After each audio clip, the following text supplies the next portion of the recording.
صباح الخير او مساء الخير على حسب التوقيت اللي بتشوفي فيه الفيديو. النهارده يوم جديد وان شاء الله يكون كله حاجات افكار حلوه او اللي انا بعمله وبيفرق جدا جدا معايا في نفسيتي. بصوا انا اول ما بصحى من النوم كده لما بيكون مزاجي رايق ناخد بالنا من الموضوع ده. بعمل ايه؟ بشغل بخور على طول وانا بفتح الشبابيك كده. الاول بشغل بخور وبعد كده بفتح الشبابيك وعلى حسب، يعني ممكن افتح الشبابيك الاول اولع بخور الاول على حسب يعني. وبعد كده بقى لو في بطانية او في لحاف اي حاجة بشمسها كده او بديها حتى لو مفيش شمس بديها تهوية كده في البلكونة مش اكتر على الحبل. وابدأ بقى ان انا مثلا اشوف بقى ايه اللي انا هعمله في الشقة، وبعد كده بفطر او باخد علاجي وبعد كده بفطر. فالمهم بقى النهاردة قلت هفطر حاجة دسمة شويتين، 3 4 5 كده. بس انا اخدت العلاج عشان باخد مضاد حيوي، فاللي هو ايه قلت يعني بصوا ده طريقة كده من طرق الفول بالسجق اللي انا بعملها. بعمل كذا طريقة الفول بالسجق وبتبقى الطريقة دسمة قوي وفيها خضار بقى وكده. بس النهاردة اختصرت بقى على قد ما قدرت. المهم ما بحطش ابدا ماده دهنيه مع السجق، بسيبه كده هو ينزل الماده الدهنيه بتاعته. عايزه اقول لكم شوفوا ما شاء الله نزل سمنه، يعني مش السمنه، الدهون كلها اللي فيه. المهم شوحت كده السجق، وبالمناسبه ده سجق بقالي او السجق اللي هو المجفف. قطعته حتت صغيره كده، وبعد كده نزلت بمعلقه من الثوم وقلبتهم مع بعض كده. كان عندي طماطمتين كده شيري صغننين، هما مش شيري قوي، هي طماطم عادي جدا من البياع، بس انا ايه كنت بنقي الصغيرة علشان تبقى شيري كده في الأكل ويبقى طعمها لذيذ تبقى سجق. وبعد كده نزلت بكام معلقة كده من الفول وقلبتهم وهرستهم كده مع السجق، وعصرت عصرة ليمونة وظبطت الملح بتاعي، وكان الله بالسر علينا. ده كان الفطار، ويتاكل بقى كده مع قرن شط أخضر وعصرة ليمونة. يا سلام. لا واستنوا نسيت أقول لكم يتاكل كمان مع رغيف بلدي، بيبقى طعمه في منتهى اللذاذة. جربوا بس انتوا الطريقة دي وان شاء الله تعجبكم جدا. ده بالنسبة للفطار.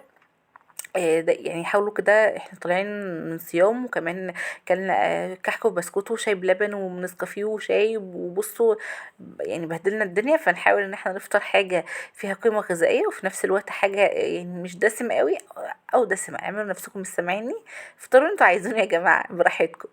المهم الحمد لله فضل ونعمة، ده الفطار. تعالوا بقى نحضر مع بعض محلول نقع الفراخ. عبارة عن ايه؟ دقيق وملح وجنزبيل بودر وقرنفل وقرفة خشب وكمان ورق لوري وكمان ليمون وطماطم. بقلب كل ده مع بعضه كده في المية، وببدأ ان انا اقلبهم كده وانزل بالطماطم وعصرة من الليمونة. والطماطم بدعكها كده او بفركها كده بايديا في قلب المحلول ده. ده محلول نقعي سريع للفراخ، عايزه اقول لكم بيضيع اي زفاره. جربوا بس انتوا تعملوا المحلول ده وتسيبوا الفراخ فيه لمدة ربع ساعة، فعلا بيفرق جدا جدا في الزفارة بتاعة الفراخ. مبقاش فيه زفارة اصلا، وبيفرق جدا جدا معاكي في تسوية الفراخ. بيخلي الفراخ تستوي اسرع، خصوصا لو انت مستخدمة حاجة بلدي زي الديك الوزوز بتاعي ده كده. يعني بياخد وقت شويه في السوا. فعايزه اقول لكم بصوا بيخلي الفراخ طريه كده وحلوه جدا وبتستوي بسرعه جدا. شويه من الميه، ليمون، طماطم، دقيق، ملح، جنزبيل بودر، قرنفل، وورقه من اللوري. وتقريبا بس خلاص كده. ده المحلول اللي انا قلت لكم عليه، تقريبا ما نسيتش حاجه. وبسيب كده الفراخ فيه لمده ربع ساعه. بعد كده بعد ربع ساعه ببدأ ان انا اخدها على الايه على الحوض كده واشطفها شطفة اخيرة. وبس خلاص بتبقى بصوا بتلمع حرفيا مراية كده. تعالوا بقى نحضر مع بعض التتبيلة. الفراخ البلدي عموما بستخدمها في اي حاجة بلدي، بط بقى، حمام، فراخ بلدي، ديوك، اي حاجة. المهم دي تتبيلة حلوة جدا، الا وهي بصل مفروم. انا كان عندي الحقيقة بصل مفروم في الفريزر، لو فاكرينه كنا مفرزينه من ايام رمضان. المهم طلعته كده وقلت له تعالى اما استخدمك بقى، بما ان البصل الجديد قرب يجي او اصلا اوريدي نزل في السوق. فتعالى بقى خلص اللي في الفريزر كده عشان نبدا ان احنا نشتري جديد ان شاء الله.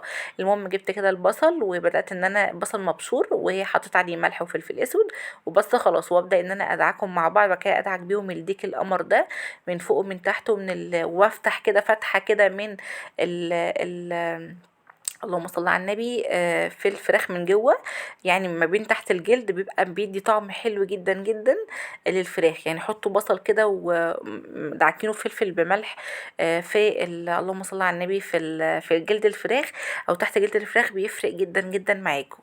معقولة هنتبل الفراخ ومش هنسويلنا كده الديك القمر ده.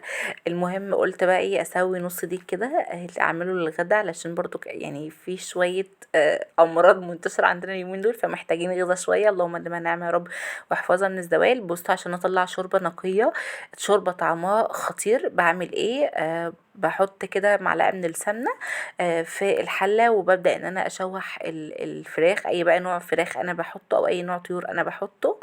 وبعد كده بضيف بقى بصل وطماطم وجزر، كل ده متقطع شرايح. البصل بس بضيفه، بقسم البصلاية على 4 تربع، وبعد كده بضيف ورق لوري وحبهان وملح وفلفل اسود، وبضيف المية بقى كده بعد ما الخضار والحاجات دي بتتشوح كده مع الفرخة. وبسيب بقى الفرخة تستوي كده على نار عالية الأول، وبعد كده بهدي النار. عايزة اقول لكم بتشربوا احلى شوية شوربة، بس صفوها طبعا من الخضار بالمصفى بتاعتكم. وبصوا بقى شوفوا الحلاوة دي، جميل جدا جدا. ويعني الديك كان قمر ما شاء الله، اللهم بارك بألف هنا يا رب على اللي أكله. حاجة كده تحفة. واللحمة كمان دايبة، الصدر دايب معايا أحسن من الورك كمان، علشان أنا ضايفة البصل بفلفل بملح في الجلد كده بتاع الفراخ، ففعلا مطري الفراخ جدا، ومخلي الصدر ليه طعم تاني، زي بصوا أكنكم بتاكلوا ديك رومي فعلا. لازم تجربوا الطريقة دي وان شاء الله تعجبكم جدا. ده الروتين بتاع النهاردة، كان فيديو خفيف ولذيذ، وان شاء الله تستفادوا منه. اشوفكم على خير ان شاء الله في فيديو جديد. مع السلامة.